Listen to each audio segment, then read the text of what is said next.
Hello, I'm Tim Cook with Cook Saw Manufacturing, and today I want to show you our Cat Claw Sharpener. I'm going to call it the heavy duty Cat Claw Sharpener. Of course, it's the only model that we make, but it is heavy duty in every way that it takes. Just a little background about myself. My granddad was a saw filer. My dad followed him being a saw filer, and I personally have got over 40 years sharpening saw blades. We've been manufacturing this machine for over 20 years. And it is a popular machine throughout the world, especially in the United States. And I want to show you today what makes it popular, what makes it an easy machine to operate, and what makes it be the best sharpener on the market. It does a great job. One of the things is you've got three things to work with. This is your up and down. This is your feed finger adjustment to push the blade, the tooth, where you need it to be, and the shape of the grind rock. It's kind of just a triangle of things you have to do, which is very simple.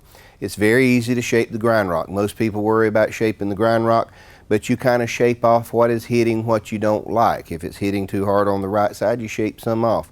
And you just ease that down as you keep coming down. You shape it until it fits the profile. When it fits the profile, it works. One of the rules is you never shape on the left-hand side, which is the part that grinds the face of the tooth.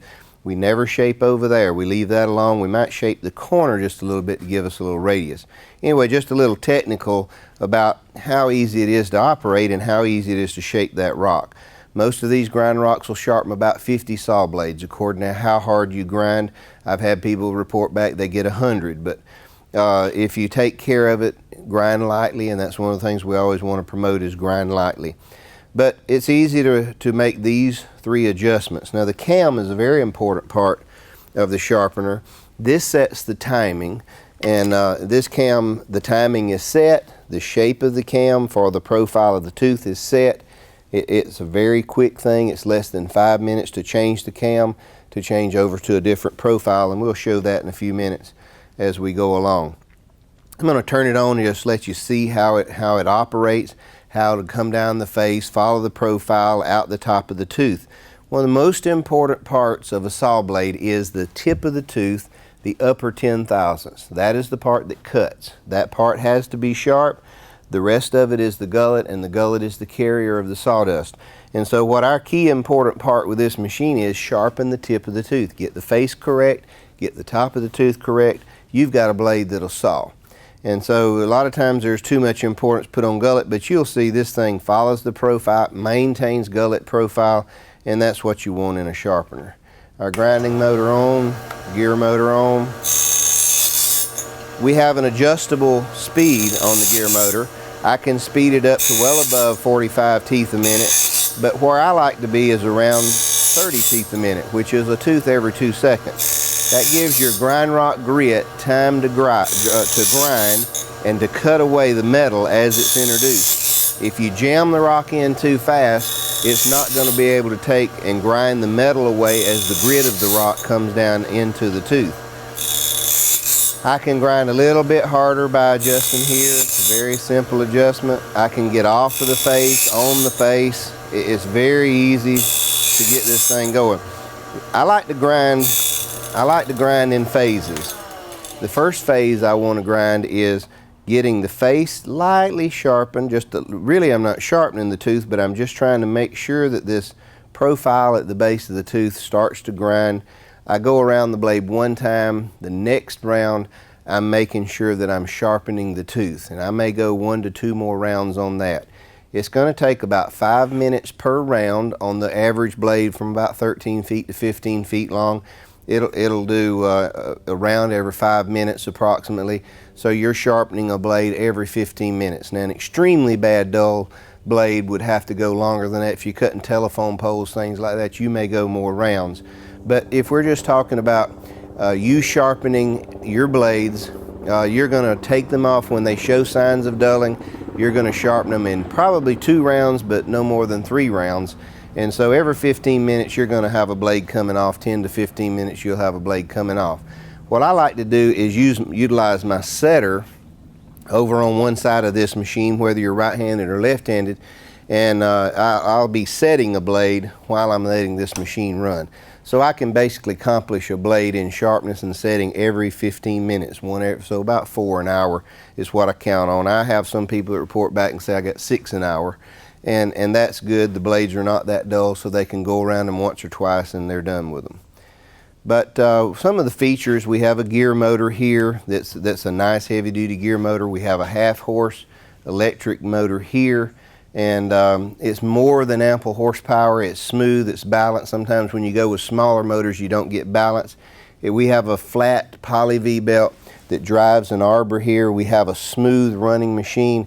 You don't want a machine that vibrates. You don't want a lightweight built machine. It's got to be sturdy. And some of my earlier sharpenings, what we did in my earlier years, we did wide blades, some of them 12 inches wide. You had to have a machine that was sturdy and stout. No different with this blade. It's a small blade, and we've tried to build as small a machine as we can, but you have to build it heavy enough that it's sturdy, and this machine is sturdy. It will do you an excellent job. I want to show you, I'm just going to take the blade out and show you this door feature. We loosen a spring-loaded door, and it's got a key slot right here. It's easy to unlatch. I can take this blade out and I can load another blade in just this fast, and the door comes up and clamps, and we bring it the spring pressure just enough so that we know that when this feed finger pushes it over, that it's clamping firm enough that it can't move back. So I've got that strong enough that I can't move that blade, and that's very important to sharpening accurately. I usually lift up on the grind rock or the head just a little bit, and I'll cycle a tooth, and then I can turn it loose. Once I get one tooth cycling, and there we go. Now, if it were another blade, I would have adjusted the height adjustment. I'd adjusted my feed finger just a little bit, but the cam stays in tune. This cam does not change. It's got a roller bearing rolling on the cam, and it just don't change. Very easy to operate machine, and we sell these things all over the world. We sell them in the United States. We sell thousands of them, and they're just a great running machine.